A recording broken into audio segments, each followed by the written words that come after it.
This is Creek with At the Table Podcast. Here at the Table Podcast, our goal is to break down biblical topics, make Scripture easy to understand, and to glorify God and His Word.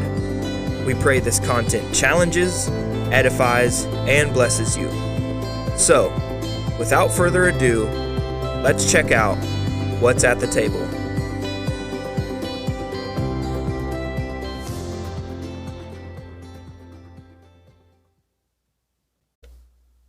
Good morning, everybody. Welcome to another episode of At the Table Podcast. I'm here, as always, with my two co-hosts, John, Creek, and a special guest in studio. John, I'm going to actually pitch it to you. Do you want to introduce our guest? No. Yeah, I do. Yeah, I'm just playing. So we have today narrating the Snake Crusher series with us, the illustrious scholar in residence, Savannah Marie Donaldson. This is my wife. This is the lady that I would kill. How many did I say? Was it 10 Nephilim? It was 10. It was 10. Creek would do 15. You also said 150 Philistine foreskins for her, too. Yeah, that sounds like a good bride price. I want to make a joke, but I won't. That's good. Yeah, restrain yourself. I am restraining myself. Yep. I do want to say, did you refer to her as our scholar in residence? Yeah. Good. I meant, because if you weren't going to do that, I was. Right. So she is, as we actually, ironically, talked about in the last episode, Women in Ministry, and noted she is academically the most accredited among the group, standing with Gifted speaker. with a bachelor. Believe me. With a bachelor's in biblical literature and theological research. So she's joining us today to narrate the Snake Crusher episode. So welcome to the podcast, baby. Thank you. I'm excited to get to sit on this side of the table instead of just listening after. It's exciting. Just sit at the table. I will. Yeah. Let's go. You got to throw that in there anytime you can. Well, boys, how you guys doing this week? Creek's just coming back from a week-long sabbatical, hanging out with a bunch of kids, trying to give them Jesus. Sabbatical, yeah. Church camp. So similar to a sabbatical. Just Except for it's not exhausting- resting. Right. It's similar to a sabbatical, except for it's exactly the Just take opposite. the Sabbath element completely out Right. of the sabbatical. Maybe for them. Yeah. No, it was good. Pretty sure it wasn't for them. We either. saw God move. It was crazy. Like a lot of good stuff. A lot of things revealed to a lot of people and kids, I think, but having an actual faith. I think something just to point out, like especially with kids or teenagers, it is so difficult to get them to willingly yield their attention to something. Yeah, especially middle school, which Yeah. I was middle school. Oh my gosh, yeah. So to It's hard hear enough getting to that, put on deodorant. But I have such a heart for him. Like they did so good, and they, I think as much as maybe a middle schooler can, they listen. yeah. Well, that's what I was gonna say. Is it's a blessing to hear that even amongst the middle school, God is moving, and they yield their attention to the things of God, even if it's for a short period of time. Yeah, That's a good thing. it is. That's awesome. What about you, John? How'd your week go? It's been good on this side, really. Honestly, this whole week has felt like the weekend has taken forever to get here. Like every day. Yeah, I'll second that. Yeah. Every day at work, like even though we were busy, felt like time. Whenever you thought it would be 2:00, it was 12:30, and it was like every time you looked at the clock, it just got slower and slower and slower. And if you didn't look at the clock at all, it got even slower than that. Well, I bartered with you and your wife. We made a little trade. Oh I yeah, just want to let you know that not one cucumber made it to my house. straight up, you pounded I them. pounded every one of them down. Straight up, unwashed, just like smoked them. Yo, now that you're back in town, the garden is bringing a bounty. My Got man. any squash Dude, squash out the ears. or We okra? literally have the most squash. We don't have any okra yet. But We have some growing, but they're not ready to pick yet. Hit me up with some of that. Do you have any we figs? be cooking fried okra, fried squash. Are there any figs on the fig tree? Nothing's getting cursed if that's what you're implying. You're not cursing. Some of you guys will get that later. But Not cursing anything in this garden, dog. God's blessed it. You keep good blessing. I'm going to tell you what my boy told Grima Wormtongue. Keep your forked tongue behind your teeth. I put before you blessings and cursings. I don't want the cursings even put before me. Man, that's Man. good. Well, awesome. I guess that before we kick into the show, I do want to encourage you guys. We just released our first topical episode last week on women in ministry. We had I think a very heartfelt discussion. I think we ended all kind of coming to a consensus. So if you enjoyed that episode, go ahead and just hit us up on Facebook. If you want to tell Creek that he can't order a cheeseburger at a Mexican restaurant, hit us up on Facebook, engage with our posts. The idea here is to create a community behind this podcast, and we want to hear from you, right? Well, and if you are also a guy that every so often goes to a Los Patios or any other kind of Mexican restaurant, I'm just spitballing a name here to be real, and you think to yourself, a good old-fashioned greasy cheeseburger sounds like a good idea today, then you also need to hit our Facebook page and let our boys know that he is not alone. No, well, please connect. Oh, we do have one other thing we got to do before we jump in. Which one are you going to do today? Oh, I wasn't going to choose. I was going to let you choose, Dal. What about you? You choose. Why don't you choose? I can pull it up real quick, I guess. Israel. We already did that one. Did we? I threw scissors. You threw rocks. So.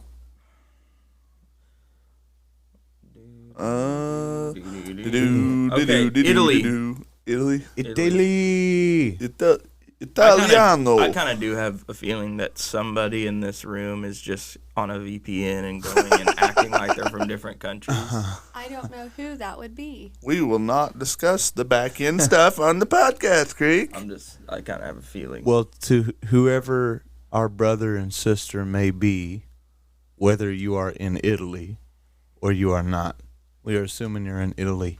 We would love to connect with you. Welcome to the At the Table community. Yeah. A late welcome. You've been here for a while, but. Well, without further ado, what's at the table? Right on. Yeah, so what's at the table is we're continuing in our series called The Snake Crusher. If anybody's tuning in to this podcast for the first time, first of all, we welcome you. We love you. We appreciate you. Welcome to your seat at the table. You may be thinking, what in the world is a series on a snake crusher? So if you go back through from the beginning, we apologize. You definitely get to see the evolution in our audio quality as we upgrade equipment. But this series is basically we're tracing through the Bible, and we're fleshing out from the perspective of three lay persons and whoever is our guest, what seems to be the messianic profile that is laid out to us. And the Messiah is the snake crusher that's promised from Genesis 3:15. It will crush evil. It will crush the head of the serpent, of the dragon.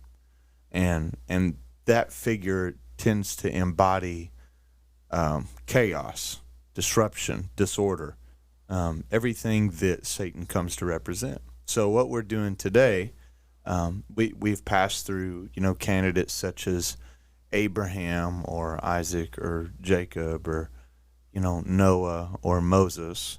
And we've looked at these candidates in the way that the text portrays them, not just as their own candidate for Messiah, if you're reading the storyline in like a literary fashion, but also, what are the qualifiers and disqualifiers and things that we come to expect from Messiah when he comes.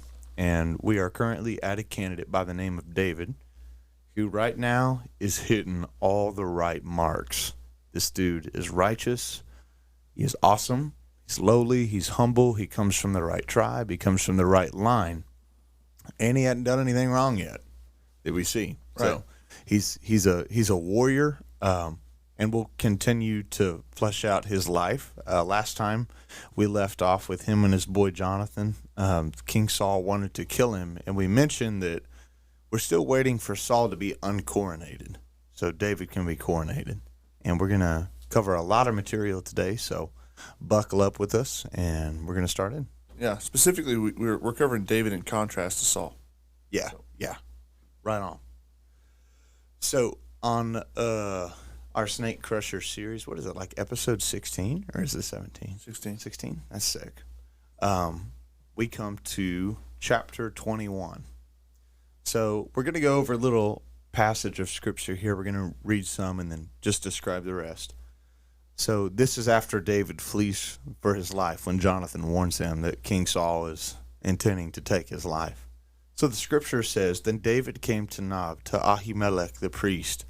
And Ahimelech came to David, trembling, and said to him, Why are you alone, and no one is with you? David said to Ahimelech the priest, The king has charged me with a matter, and said to me, Let no one know of anything in the matter about which I send you, and with which I have charged you. Which is not true. Just jumping in here. That's not what's going on. So, Yeah. not good, David. Yeah. I don't know if this is like, the Bible doesn't make any sort of like justification for that. You guys are going to contend that that's not good? Yeah. Yeah, I'm not. I'm going to take the opposite stance. I would say coming to a priest and lying to him lying about to the a king. priest. I'm going to say that as far as Yahweh's concerned, when it comes to love and war, if you got to lie to save the righteous, it's good. Well, Yeah, I could see that. For sake of argument, let's say it's fine. Let's see if David continues to line up. Let's keep going. Let's see what happened. Go ahead. Sorry. Let's also find what comes out as a result of that to decide, whether or not this was the right decision to make or not. I'll also say there is clearly an irony here. The king that's kind of not the king. Sorry, forgive me. The person that is anointed king, Israel's like favorite, is now like in exile, like running from the king of Israel. You can go ahead and say elect. That I would say, the elected king is running from the king of Israel, and we'll see. Maybe he's hungry. He's probably begging for some bread too. yeah. Funny you mentioned that. Anyway, picking back up, David says, that the king has charged me with a matter and said to me, Let no one know anything of the matter of which I send you, with which I have charged you. I've made an appointment with the young man for such and such a place. Now then, what do you have on hand? Give me 5 loaves of bread, or whatever is here. And the priest answered David, I have no common bread on hand, but there is holy bread, if the young men have kept themselves from women. And David answered the priest, Truly women have been kept from us, as always when I go on an expedition. The vessels of the young men are holy, even when it is an ordinary journey. How much more will their vessels be holy? So the priest gave him the holy bread, for there was no bread there but the bread of the presence, which is removed from before the Lord, to be replaced by hot bread on the day which is taken away. So holy bread is placed in, and maybe someday we'll just do a topical couple of episodes on tabernacle setup. We skipped a lot of that in Leviticus. I know you've been wanting to. Yeah, but the holy bread is set up on every Sabbath day, every Shabbat. The priests come to bring fresh holy bread, and no one is to touch holy bread except for the priests who have consecrated themselves. So I just have a quick question. Maybe you guys can, a little bit of just a rhetorical here, but why was David able to ask of this bread? Why is that okay? So a quick thing to point out is he doesn't necessarily begin specifically asking for that kind of bread. He says, whatever bread is here, what may be found. It's actually the priest that says, we have this. And the text doesn't record David conjecturing that, hey, I want this. The priest says, we have this bread. And if they've been kept from women, they can have it. So it's almost like the priest offers that as an option. I do want to ask, too, because I have a point that I want to make. but I want to ask you a question as our scholar in residence. Do you think there's anything significant? Because we're talking about snake crusher, like Mosaic prophecy, right? Is there anything to the 5 loaves? Because it really keys in with a story in my mind way later down. But he requests for 5 loaves of bread. Why 5? I don't know. It seems interesting. Yeah. Maybe. Yeah. I don't know. You had some hot take you wanted to share. That's what I'm trying to get at. Yeah. I kind of slammed a question in our in our scholar Savannah's face without prep, and I'm sorry, it just popped into my head. But you're good. I was actually reading back to see. It is interesting. Yeah, I wonder because like obviously from the back end reading we were like, 5 loaves. He's gonna feed 400 men with 5 loaves, right? Why 5? Why does he think that? But what I do want to point out for the sake of this episode is like we're contrasting David to Saul, okay? And so Dalton mentioned that we may eventually do a episode on the tabernacle, right? Sorry, John, you just gave me a look. But, on the tabernacle, and that's where the bread of the presence is supposed to be, right? The presence of what? Well, the presence of Yahweh. It's supposed to be in the presence of Yahweh. But here we're at Nob. We're at this Benjamite place of worship, where there's this priest of the line of Eli, but the ark isn't in Nob. Yeah. The ark is in Kiriath Jearim, or is that right? Am I pronouncing that right? Yeah. So the ark isn't here. So I want to point out the gate that it seems like the Yahwehic system of worship is not being followed underneath Saul. Yeah. You have a legitimate priest. He is a priest of Eli, but he's not in the tabernacle. Here he is in Benjamin. He's in Saul's tribe. It's almost like Saul has tried to co-opt this system of worship in his own way and do things his own way. Well, I guess it's just worth pointing out, like, perhaps, because you're right that David didn't say, can I have holy bread? But why this situation? I think it's just an interesting situation. Like, why specifically a priest would you ask for bread? And I don't think anybody has any concrete answer there, but it's just something that sticks out to me. It's just very interesting that he asks a priest like that. Well, I do something that I wanted to point out. I'm just going to read really quick from Exodus, Leviticus 24, verse 5 through 9. So this is outlining the bread of the presence, right? It says, "You shall take fine flour, bake 12 loaves from it. 2/10 of an ephah will be in each loaf. You will set them in 2 piles, 6 in a pile on the table of pure gold before the Lord.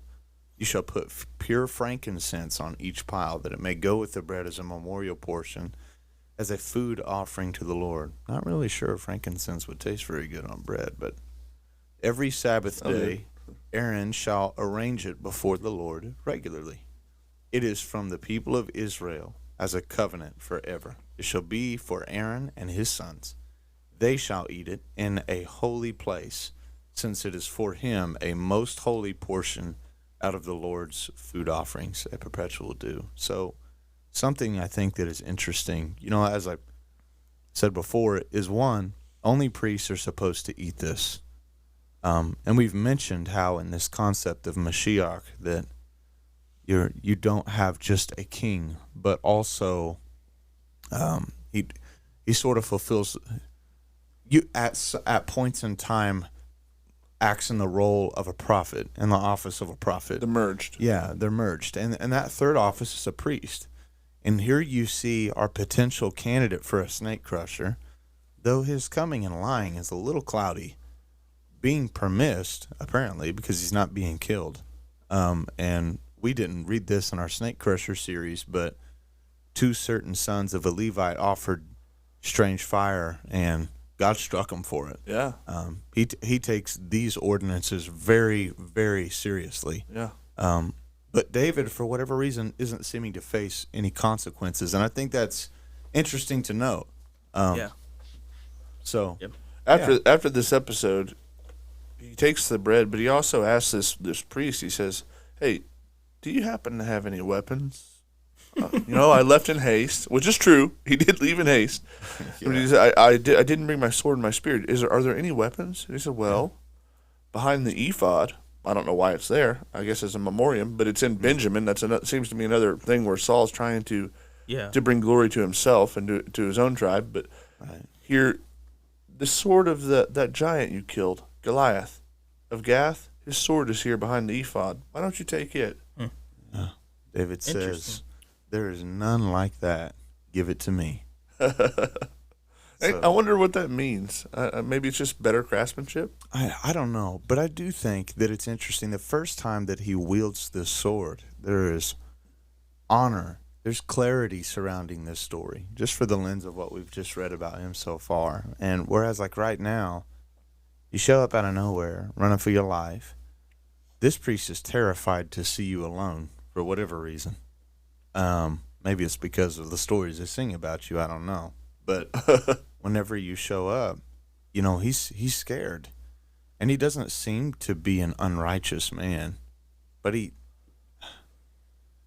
this time that you're taking the sword, the story's not clear. You don't look like you're, I don't know. It's just cloudy for me. It seems odd. But he gives him the sword, and he takes his journey. But he flees, what I find so funny. He flees that day from Saul. He's got this sword from Goliath of Gath. He goes to Achish, the king of Gath. That is ultimate. Yeah. So if we didn't start off the story with like the lie being a bad thing, because I'm still going to contend that that's not a bad thing, or at least that it's not sinful, this I'm going to have a hard time justifying. Like, why would you go to Gath? Of all places. Sure. Why would you go amongst the Philistines? I know you're running from Saul, but you're running to God's enemy? It's funny that the Philistines say, and it says, and the servants of Achish said to him, is not this David the king of the land? Oh, man. Like, it's just, like, they're acknowledging, like, this is the king. Like, I never even read that, but that is funny. It's like, everybody knows. Like, it's party time, bro. What's up, bro? You remember last time he rode into Seville? They even say that. They said, is this not the one that they wrote songs about, saying that Saul killed his thousands, but David his tens of thousands? Man, and what's crazy is his response to that, like, is not, it's not Mashiach-like. And David took these words to heart and was much afraid of Achish, the king of Gath. So he changed his behavior before them and pretended to be insane in their hands, and made marks on the doors of the gate and let his spittle run down his beard. So,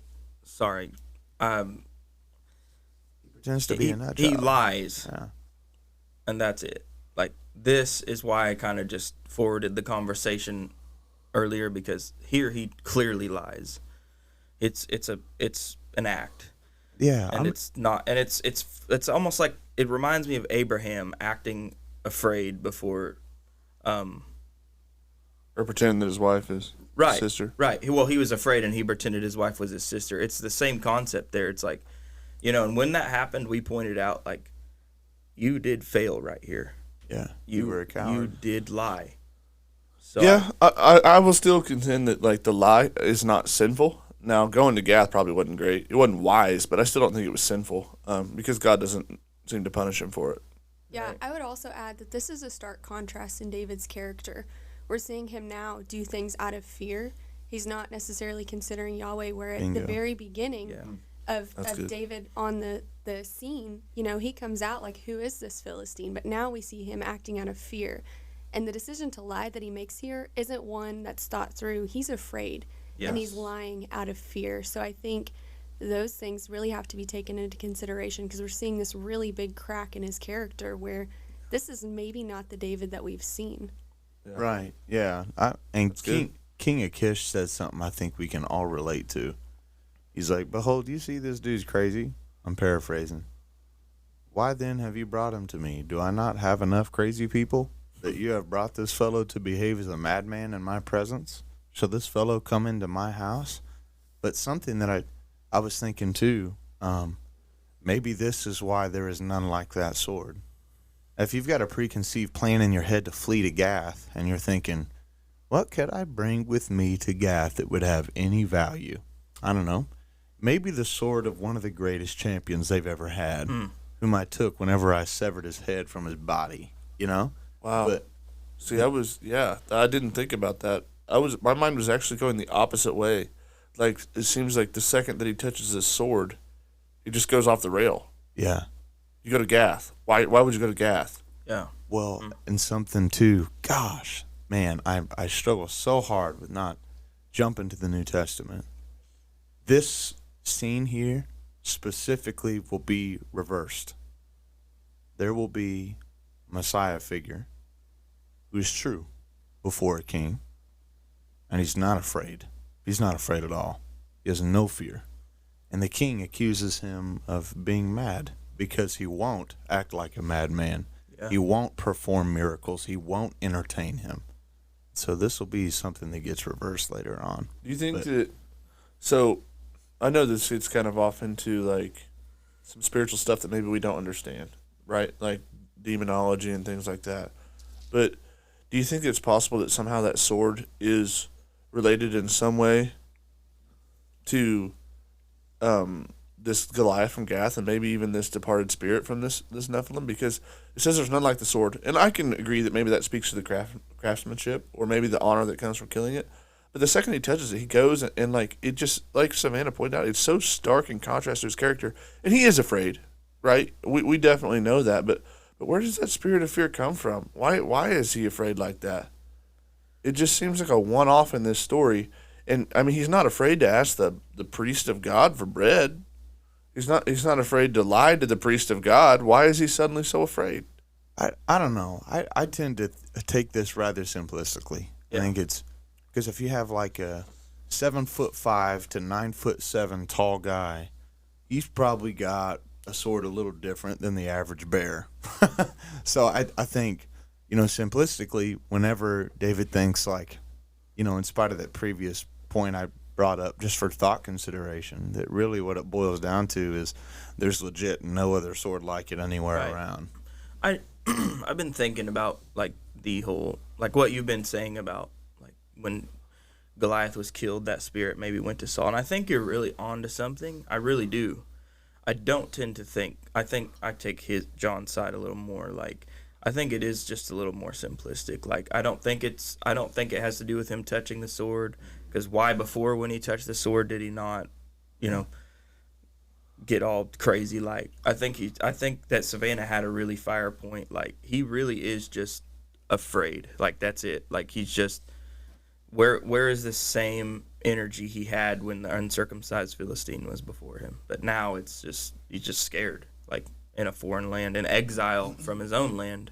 I guess maybe the tell would be let's watch his story and see if he starts acting nutty. Like Saul did. Yeah, right. Yeah. So David, we're coming up on a story here. David departs and he runs to the cave of Adullam. And when his brothers and his father's house hear of like him running away to this cave, they come to him.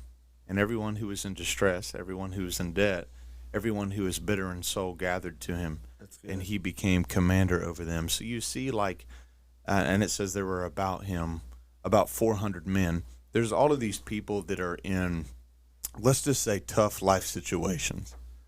And the broken, captives, the disenfranchised, those in debt, those in distress, those who are bitter in soul, flee to David, and David becomes their commander. And so David goes from there to Mizpah of Moab. What in the world are you doing in Moab now? Right. I mean, if you're familiar with the map, Moab is, if I'm remembering correctly, in connection to Gath, it would be across all the way on the other side of the Israeli border and then to the south and east. So Moab's a hop, skip, and a jump away from Gath. And David goes to Mizpah, and he says to the king of Moab, "Please let my father and my mother stay with you until I know what God will do for me." This might be a little bit interpretation, but for me it kind of does seem a little bit disingenuous, like until I know what God is going to do for me. Like I don't want to push him out yet, but I don't think that's that seems a little disingenuous to me. Like I don't know what God's going to do for me, but you were just You were just told what God would do for you. See, I take it the other way. I tend to see like, well, I don't know how God's going to get me out of this, but Yeah. we got to wait till we figure that out. You could also say, maybe he's asking in reference to his parents or whatever. Like, is God going to save them? Or Well, and funny enough, he finds out, right? The prophet Gad says to David in verse 5, hey, don't stay here in the stronghold, but leave. Go into the land of Judah. So David departed and went to the forest of Hereth. So, I mean, he didn't find out specifically what God's going to do for him, but God spoke to the prophet and said, don't stay here in the stronghold and go back to Judah. Something I do think is worth pointing out is, although, we spoke of like how Abraham shouldn't have lied and he would have still been okay. Yahweh still would have saved him. I do believe in this case, like, had he not listened to the prophet, he would have died. Like, I know that gets into some theological debate, but it's just, he would have died had he not listened.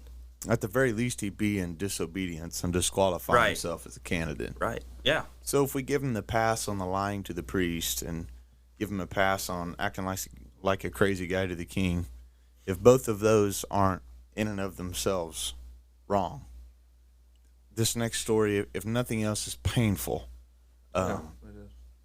So Saul heard that David was discovered, and the men that were with him. Saul was sitting at Gibeah under the tamarisk tree on the height with the spear in his hand and all of his servants about him. So this brother has always got a spear in his hand, dude. Like, he is on high alert with this spear in his hand, dog. It's like this, maybe the spear's named Betty or something. He's got a name carved into it. It's his best friend. But what's funny is usually when we see an anointed person of God or a chosen person of God and they're standing on the height of a place underneath a tree, it has always typically been in Scripture a peaceful thing, and it's been a place of divine meeting of some kind, divine contact. You think of Abraham, beside a tree on top of a high place, and Yahweh comes to him over and over and over again. And this interjection into the motif shows the mad king with a spear in his hand on this place, saying this, hear now, people of Benjamin, will the son of Jesse give every one of you fields and vineyards, make you commanders? That all of you have conspired against me. No one tells me when my son makes a covenant with the son of Jesse. None of you is sorry for me, or discloses to me that my son has stirred up my servant against me to lie in wait as this day.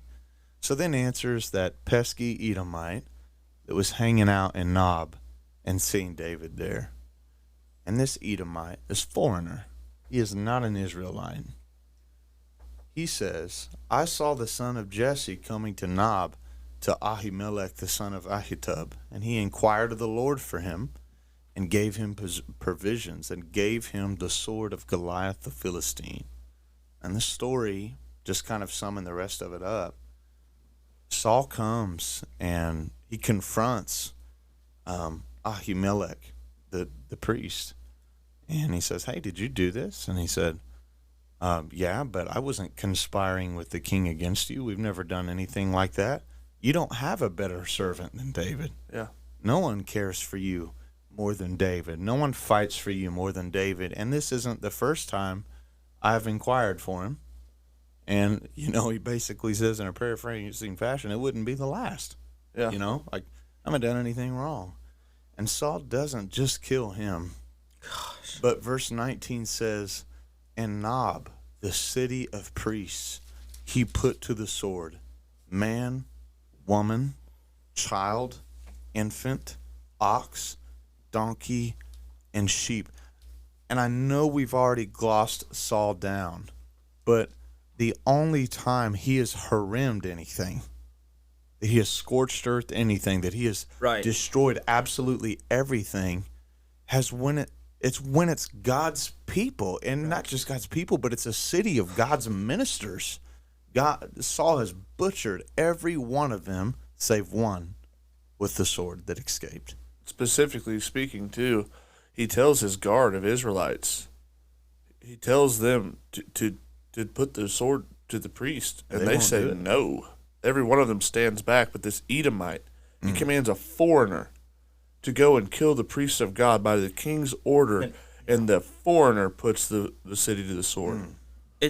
I don't want to belabor the point, but to those who, I just want to make sure everyone makes the connection. Like, most of the time when Yahweh so far has had Israel conquer a nation, he says completely and utterly destroy them. Yeah. And they don't. And the one time the king of Israel does that, it's to the Levites. With a foreigner. Right. Yeah. It's the opposite of what a ram is supposed to be. Absolutely insane. Like, I mean, obviously we've already disqualified this dude, but this dude needs to go, bro. And he kills the guy whose name is the king is my brother. Man. And you pointed something out. Please touch base on that about you had said before in the podcast that your brother is more tov than you. He's more good than you. It's the prophecy given to him by Samuel. He said but God has torn the kingdom from you, and he has given it to your brother who is better than you. He is more good than you. Mm-hmm. And this guy's name is, my brother is the king.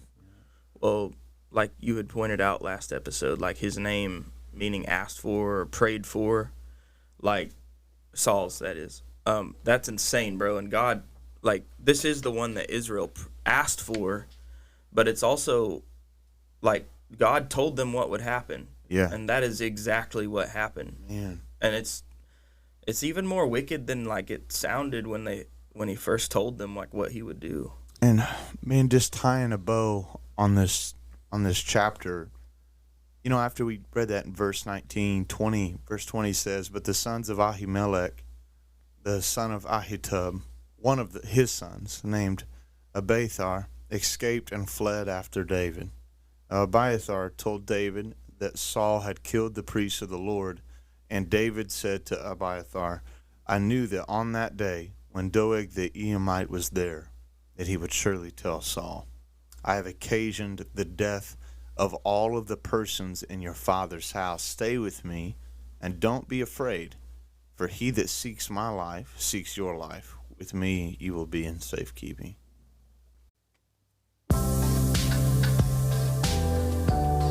This is Creek with At the Table Podcast. If you're enjoying the show, give us a rating, review, and share our podcast with a friend. If you'd like to contact us, email us at atthetablepodcastmail@gmail.com. Thanks for tuning in. Now, let's get back into the show.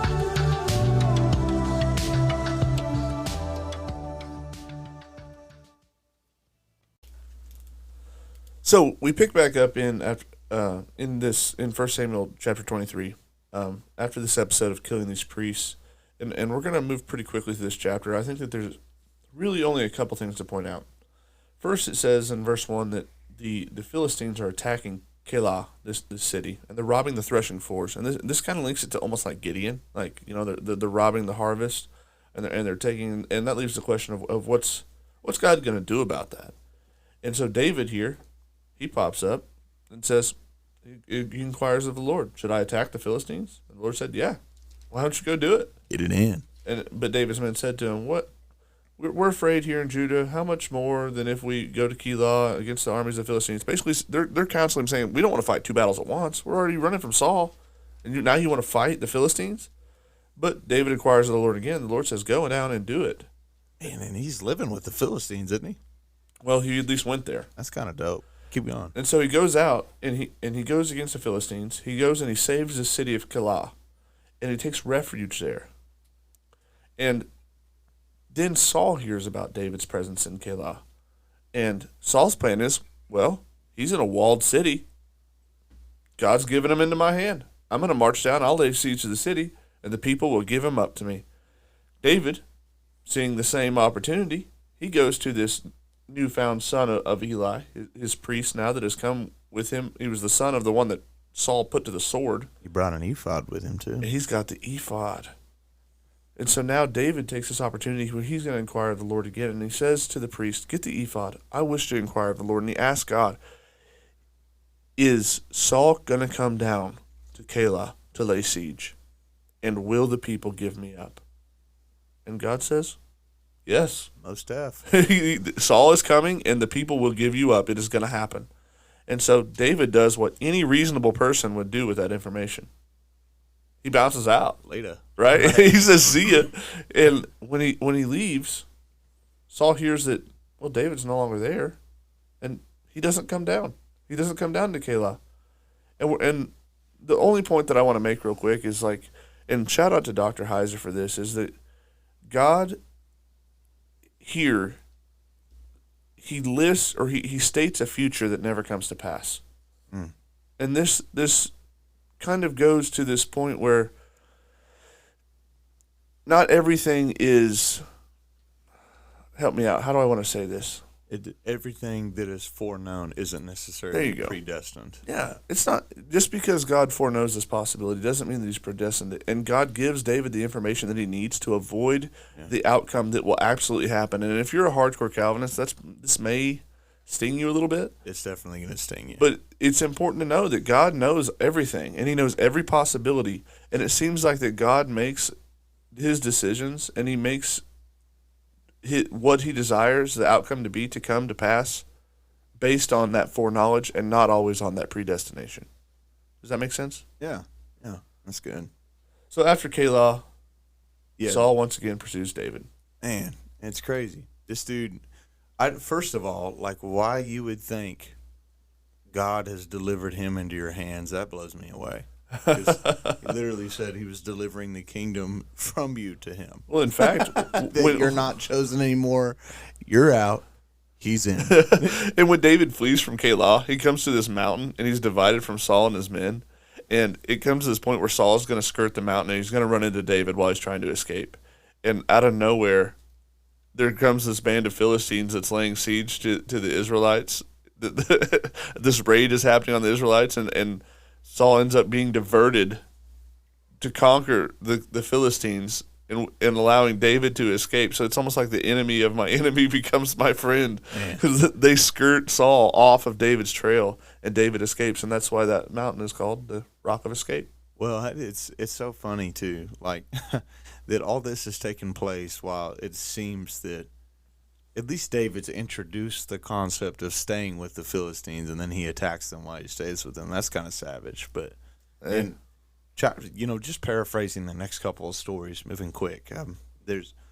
So Saul pursues David at this Rock of Escape, and David has an opportunity to kill him, and he doesn't do it. And David confronts him, and he's like, "Yo," but his posture is so humble. He's like, "After who is the king of Israel come out? Who do you pursue after a dead dog, after a flea? May the Lord therefore be judge and give sentence between you and me, and see to it and plead my cause and deliver it from your hand. For you have been delivered into mine, and I spared you, and I didn't take your life, and you've pursued me," right? And as soon as David finishes speaking these words to Saul, Saul said, "Is this your voice, my son David?" And Saul lifted up his voice and wept and said to David, "You are more righteous, you are more good, you're more tov than I. For you have repaid me good, and I repaid you evil. You have declared this day how you have dealt well with me, that you did not kill me when God put me in your hands. For if a man finds his enemy, well, he let him go away safe. So may the Lord reward you with good for what you have done. Now behold, I know that you will surely be king, and that the kingdom of Israel will be established in your hands. Swear to me, therefore, by the Lord, that you won't cut off my offspring after me, that you won't destroy my name out of my father's house." And David swears to him. In the next chapter, something really tragic happens. Samuel dies, and there's this gal named Abigail, and David's still kind of running out. I mean, in spite of the fact that Saul has shown some remorse, David still is not safe. And long story short, David ends up with another wife, which I think is a disqualifier for sure. Not We're just one wife, but a couple more. Yeah, a couple more. Yeah, and so now you've got, is it 3 total? Yeah, you've got 3 wives. Not good, Scoob. Gosh dang it, David. But maybe we'll give him. It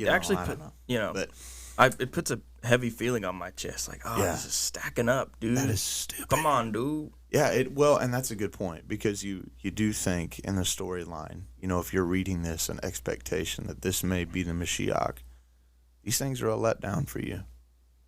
Yeah, so also, like, his original wife ends up giving away to another man, too. Yeah, which Right. also sucks for him, It's hairy. Yeah.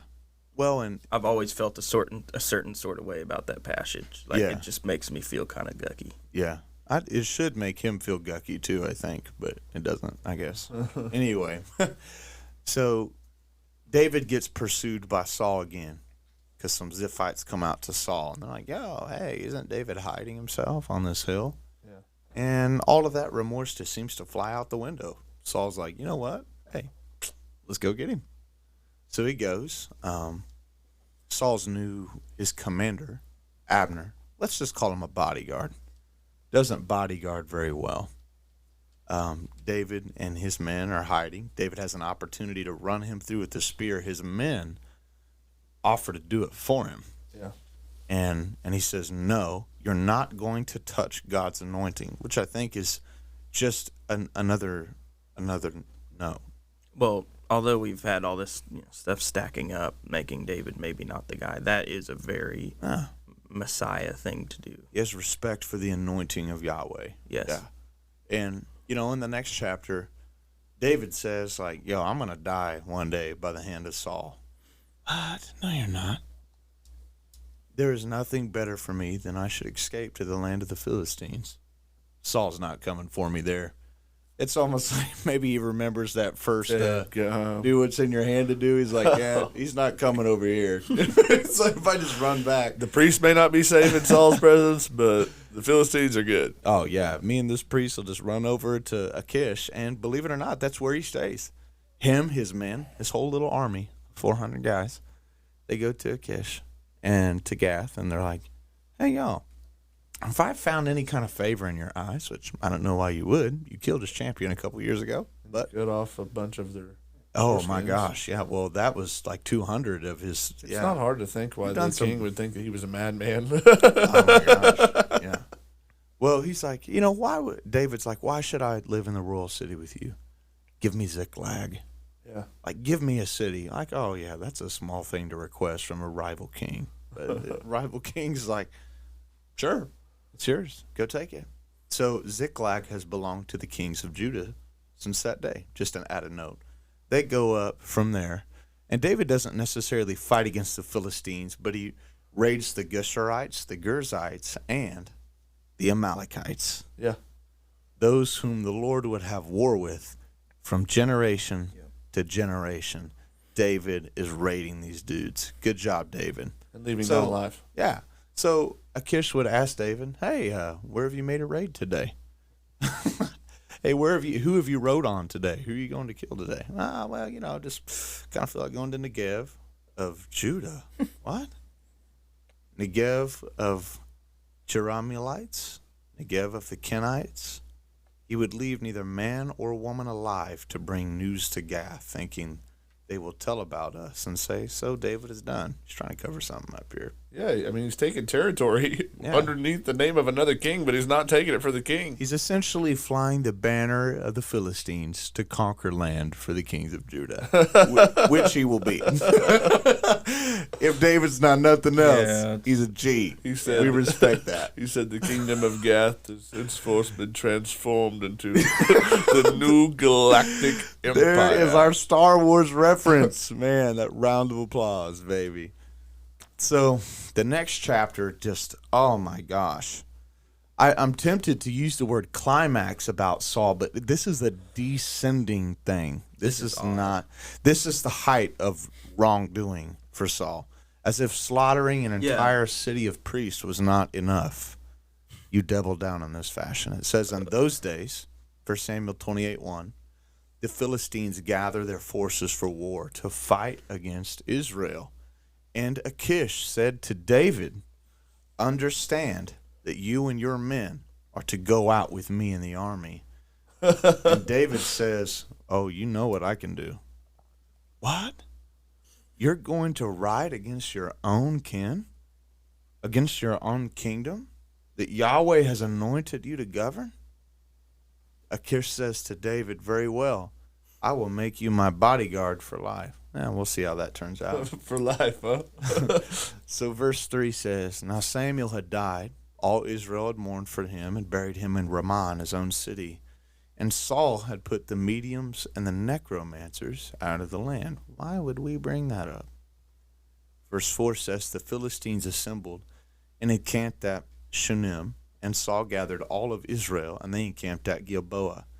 When Saul saw the army of the Philistines, he was afraid, and his heart trembled greatly. Which, I don't know why, Goliath's already dead. But then when Saul inquired of the Lord, God didn't answer him. He didn't answer him by dreams.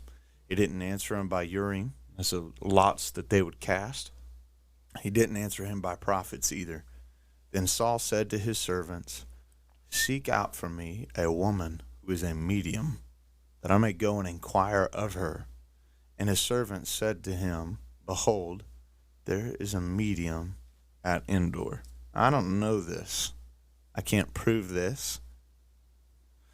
But we know he's been rolling with some Benjamites, because he says, like, hey, is the son of Jesse going to give all this stuff to you? Yeah. Why doesn't one of you betray? And they wouldn't do it. I'll give him that. Yeah. Doeg the Edomite does, which, he's kind of a BH, to be real. But gosh, dog. But Saul's servants know where a medium is. Yeah. That's not good. It's forbidden under the pain of death, under the law of Moses. Saul is the one that put them out of the land. And if they don't know where one is, they at least go find one for him. So they're comfortable doing that for whatever reason. Yeah. Like, oh, yeah, we'll go seek out someone. Oh, yeah, I was just seeking one last Thursday, bro.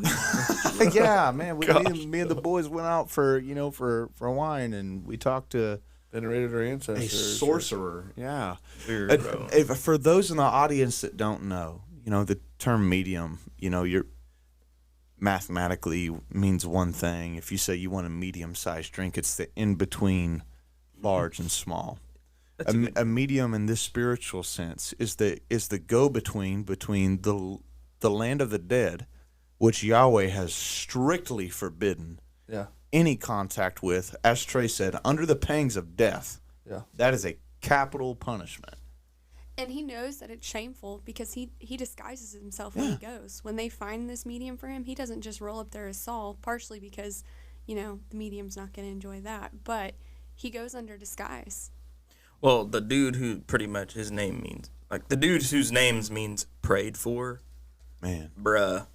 Asked for. Yeah. What are you doing, bro? Well, he doesn't have, it's funny because David's got the ephod and he's inquiring of God. Saul's not inquiring of God. It's crazy. Yeah, An added note, another reason why you're disguising yourself, to Savannah and yours point, you have an established reputation among mediums for being a savage. Yeah. You put every one of them out of the land. That's why this lady, whenever he comes to her, is like, Saul's killed all of the mediums. I'm not a medium. And Saul's like, no, you're good.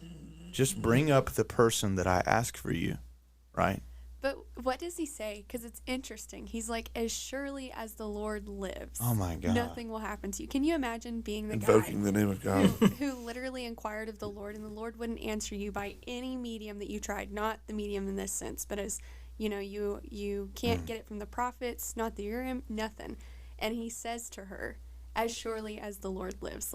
To the enemy of Yahweh, you're going to say, by Yahweh, you're going to be okay. Isn't that kind of crazy? That is wild. I mean, I feel like we could camp out an entire episode disparaging Saul's name for this, but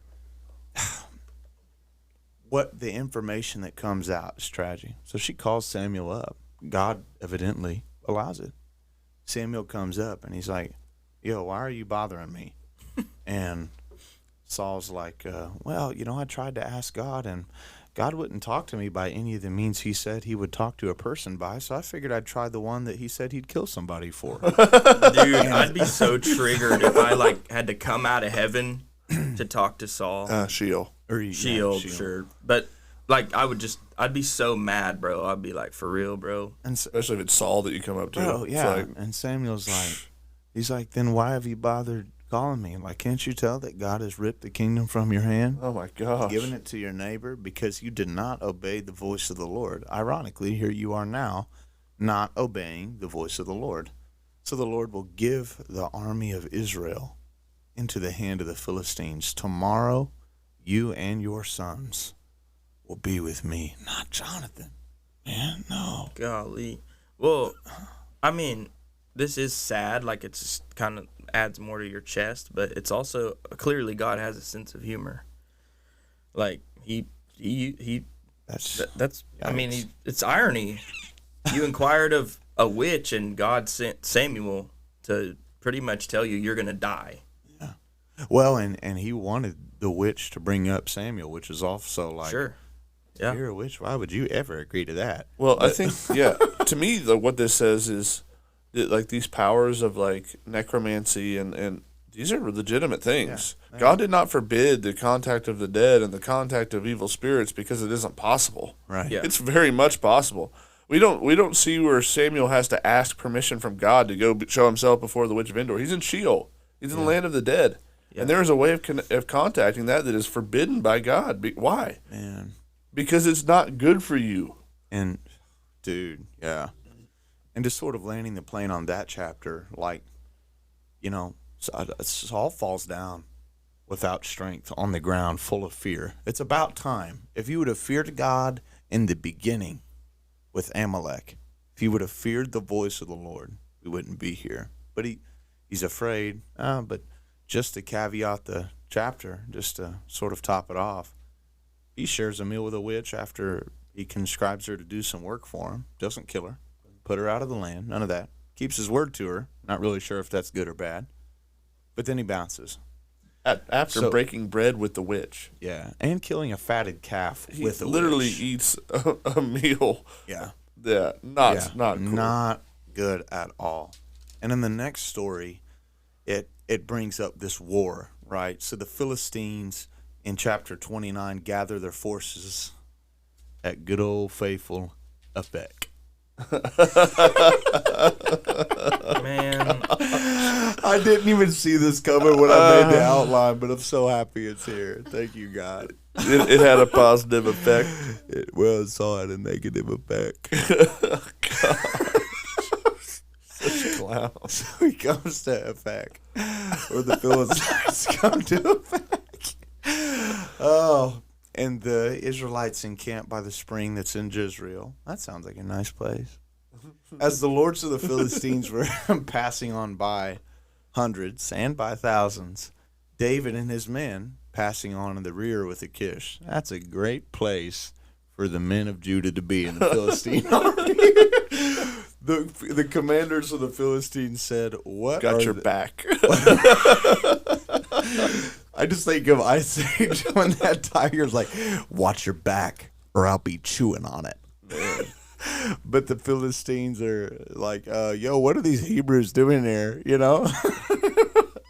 And Achish says to the commanders of the Philistines, like, "Yo, is this not David, the servant of Saul, the king of Israel?" And I'm sure they're thinking, like, yeah, what's he doing here? Who has been with me now for days and years, since he has deserted to me. I find no fault in him to this day. But the commanders of the Philistines are angry with him. And the commanders of the Philistines say, "Send that man back, that he may return to the place which you assigned to him. He's not going to battle. Less in the battle, you got this guy following up the rear, he becomes an adversary to us. That's going to get yucky. For how could this fellow reconcile himself to his Lord? Would it not be with the heads of these men here?" That's pretty wise, actually. Yeah. Or maybe some foreskins. And it's not this David of whom they sing to one another in dances. Like, bro, this is the third time this song has been brought up, if I remember right. Anyway, Achish calls David and says to him, "As the Lord lives, you're an honest dude." Just paraphrasing. He's like, I found nothing wrong with you to this day. You've been an awesome servant. Nevertheless, the lords of the Philistines don't approve of you, so I'm going to need you to go back. Go peaceably. Don't displease the lords of the Philistines. And David's like, "Yo, what have I done? You found no fault in your servant from this day till now." And what's really interesting, too, is that you read in his response, and Achish says to him, "I'm convinced that you are as reliable as the angel of God." Man. Like, this king is actually paying David more honor than the current king of Israel. Man, who is also his father-in-law. Like, crazy stuff. Well, you think that this king is, when he says the Lord lives, is he talking about Yahweh? Is he invoking like David's God to try to get some sort of like more honest response, or is he invoking his own God? this wouldn't be the first time that a Philistine king throughout the history of the text invoked God's name. Well, and a thing on that, Trey, is it's capital L Lord there. So Yeah. this suggests, I don't have the original text in front of me, but this is Yahweh. Yeah. I find that when Saul is like over here seeing a witch, you've got the Philistine Lord invoking the name of Yahweh. Dude, something that I find amazing too is like for David, from our perspective, this would be to your shame. You've spared Saul's life more than once. If you ride in with God's enemies to kill your own people, that's not good, right? Well, this next story shows a scene. David doesn't go with the Philistines to fight, but you know who he does fight? Some Amalekites. We like that. So David goes to fight with these Amalekites because they raided Ziklag, and they took his wives. They plundered everything of his and all of his men. And so his men are ticked off with him. And David inquires of God, and he's like, hey, should I go? And God's like, oh, yeah, go get it in. So he does. David goes at the Amalekites. He slaughters them. He rescues the wives and whatnot. And whilst there seems to be a battle about to come to its beginning where David wanted to be, to me it's almost like divine intervention, that God moves his course away from fighting his own people to fighting the people that God would rather have him fight. And then the battle breaks out. Chapter 31 of Samuel says the Philistines were... I think that we skipped something really important in chapter 30, and it really fits into our mosaic, because when David is on his way to go get his wives, he runs into an Egyptian. So this kind of is going to harken back, but so this Egyptian is in the middle of nowhere, and David asks him, like, who do you belong to? He said, hey, I'm my master is, he's one of the Amalekites. And you don't see David kill him. The last time that we had a servant of Yahweh and an Egyptian, it didn't go well, right? Abraham abused an Egyptian, but David does kindly with him. Yeah, in addition to that, also, like, what's the result? It says that David recovers everything that had been taken. He got everything back. That sounds pretty redemptive. Yeah, it's because that Egyptian literally says, like, hey, if you don't, like, give me back to my master to be killed, I'll take you down to where the band is. I'll lead you there. Jehovah Jireh. Exactly. Yeah. That is exactly right. Like, God has provided a way, like, if you'll be kind to the sojourner, if you'll be kind to the foreigner, man. Yeah. Whom the oppressors that harassed Israel on their way to the promised land are also oppressing another person. It's an Egyptian slave. This time he's enslaved to the Amalekites, and David deals kindly with him, and God seems to redeem that story of Abraham. Well, they left him 3 days ago because he was sick. It's almost like they just leave him for dead. Like, I know you're sick. Sorry, bud. Hope in the Negev. hope you do well in the desert. We'll catch you later. Oh, man. But that was a good point. Thank you guys for bringing that up. David being used as a redeemer to show kindness to the Egyptians. Now, I wonder if the Egyptians will show kindness to another Messiah. Time will tell. Now, the Philistines were fighting against Israel, and the men of Israel fled before the Philistines and fell slain on Mount Gilboa. The Philistines overtook Saul and his sons and struck down Jonathan and Abinadab and Malchishua, the sons of Saul. The battle pressed hard against him, so Saul said to his armor-bearer, draw your sword and put me through with it, lest these uncircumcised come and thrust me through and mistreat me. But his armor-bearer wouldn't do it, for he feared greatly. Good on you. Therefore Saul took his own sword and fell upon it. And when his armor-bearer saw that Saul was dead, he fell on his sword and died with him. Thus Saul died, him and his 3 sons. And verse 7 says, when the men of Israel who were on the other side of the valley and those beyond the Jordan saw the men of Israel fled, that Saul and his sons were dead, they abandoned their cities and they fled. And the Philistines came and lived in them. The next day, when the Philistines come to strip all of the bodies, just paraphrasing, they found Saul and his 3 sons. So they cut off Saul's head, just like what happened to Goliath. They cut off his head, they stripped his armor, and sent messengers throughout the lands of the Philistines to carry the good news to the house of their idols and to the people. They put his armor on the temple of Ashtaroth and fastened his body to the wall of Bethshan. But when the inhabitants of Jabesh Gilead heard what the Philistines had done to Saul, the valiant men arose and went all night and took the body of Saul and the bodies of his sons from the wall of Bethshan. They came to Jabesh and burned them there, and took their bones and buried them under the tamarisk tree in Jabesh. Fasted 7 days. Yeah. Well, if that is not an uncoronation, yeah, I don't know what is. Very shameful death. Well, they mistreated him exactly the way that he was afraid that they would. Yeah. He said, kill me so they don't mistreat me. Well, they took his body, cut off his head. They did to him what David did to Goliath. Yeah. No, they cut off his head and they nail his body to the wall. He gets exactly the treatment that he's trying to avoid. But he's still an Israelite. And the valiant men, they go and they get his body. They're not going to let him be dishonored. And they bury him underneath the tamarisk tree. Funny, where he stood with a spear. Yeah. Interesting. Well, man, so much that could be unpacked in this chapter and all the others. But, man, for the purposes of our Snake Crusher series, David seems to kind of be disqualified. Yeah. But nevertheless, yeah. Saul is uncoronated.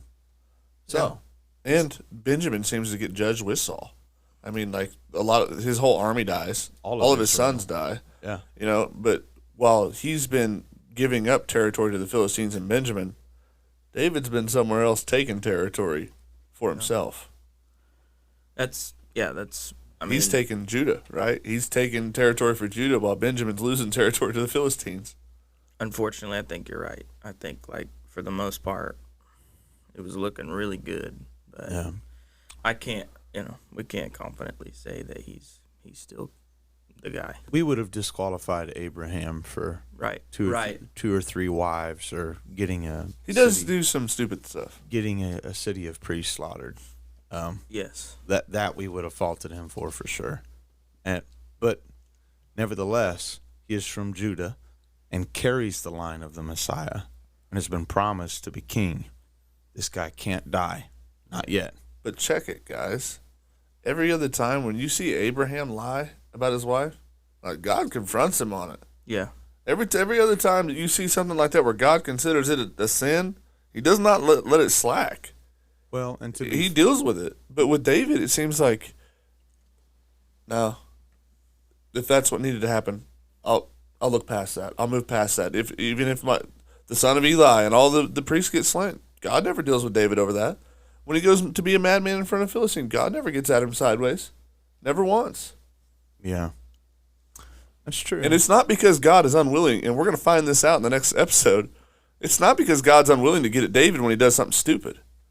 God is definitely willing to send a prophet to him. It's just that here, it seems like when he's running from Saul and under the threat of war and death, God is willing for whatever that needs to happen for David to be spared. No matter who falls in the wake, as long as David makes it, it is good. Well, we'll notice this in the next episode, but I would say definitely the last two for sure. We're seeing, like, from David, we can tell what a righteous king is going to look like. Like, we can tell what a good coronation is. We can tell, as far as context with anybody who might come after David, like, David's going to be somewhat of a standard that they compare people to. It's because the Spirit of God is with him, and it says that he has a heart after Yahweh. Yeah, and we've seen David mess up, and something that I think at least, like, what makes a man after God's own heart is just the fact part of it that he's just listening to Yahweh. What does it say? What did God say to the Israelites? He says that I am merciful and I will pardon, right?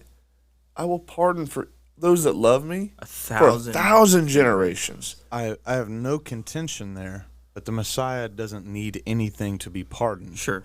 Yeah, I agree. That's the point, is the standard of Messiah, the standard of the snake crusher is not an instigator of chaos. Yeah. He is a conqueror of chaos. The Levites would have never been slaughtered had he...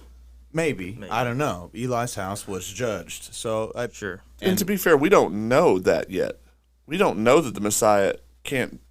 That's also true. We know that he'll be God and that his actions are perfect. I would not define pretending to be a crazy guy in front of the king because you're scared to death. That I also agree with. As a God thing. Yeah, and I would also add, like, when you go back to the original qualification of being what you're deeming the snake crusher, and he's originally portrayed as a deceiver. We see that so clearly in Genesis. Yeah.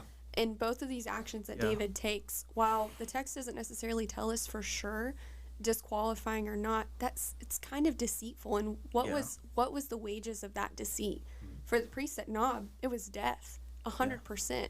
Now, when he goes before the king as a madman, that you can kind of contest. But it was 100% driven by fear. Yeah, that's the thing. That in itself, fear and deceit, kind of reign in the same valley. So you have to look at both of those things a little skeptical, at least. Yeah, they seem to be, at least in my eyes, especially when we're talking about God as king.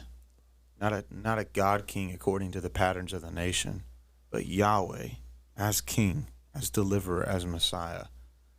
Fear and deception in that way, when those two are coupled together, seem to be two olives from the same branch. Whereas with Messiah, I certainly doubt that he'll be filled with fear enough to convince him to act like a crazy guy. But nevertheless, we can agree to disagree. And as the story of David unfolds, we'll see what happens. But we do have an uncoronated king. Quite literally, his head's been removed from his body. So can't reign anymore. Can't have a crown on if your head's not on. And his descendants that would take his throne, at least 3 of them. They did. At least 3 of them are dead. Yep. All right. Well, thanks for the purpose of this episode, I think that's what's at the table. God bless you. And catch you. Godspeed. Later. Well, guys, thanks for having me, and that's what's at the table.